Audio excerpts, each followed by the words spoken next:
Sasa kuna mambo ingine tuna wakimbiaji wetu ambao wanakula vitu vingine ambavyo hawaelewi. Aswa wakimbiaji wetu wa Embu na Meru. Kuna hii mambo ya Miraa. Miraa utakiwi kukula kama ukiwa mkimbiaji kwa sababu ukipimwa inaonekana umetumia mandawa.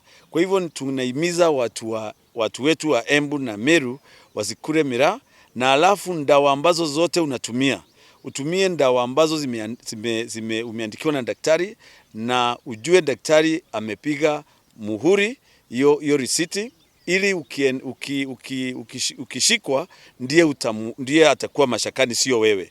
Alafu utakiwi kuwa mnakunywa, kama ni maji, kama ni chakula chochote kile, utakiwi kumkule pamoja na mtu mwingine. Kila mtu akule chakula yake na maji yake awe kibeba, kwa sababu mkimbiaji mwingine anaweza kukuharibu kama ameweka mandawa.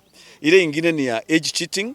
Tumeona watu wengi sana ambao wanadanganya miaka, na ile miaka wakati wanadanganya kama sisi coaches, na tunaona tukianza kupendelea watu wanadanganya miaka. Mtu ambaye alikuwa akona 23 years unamweka ni wa 16 years, akizeeka anataka tu kushinda, na hiyo kushinda ndiye itampeleka sasa kwa kutumia mandawa, kwa sababu anataka tu kushinda. Kwa hivyo sisi tunatakiwa tuungane pamoja na walimu, tuangalie birth certificate.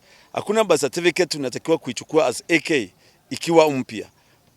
Tuimize kama ni birth certificate hiyo mzee mtoto alienda naye form 1 ndio tunatakiwa kuichukua, kwa sababu hakuna mkimbiaji atasema birth certificate imepotea, alete birth certificate mpya.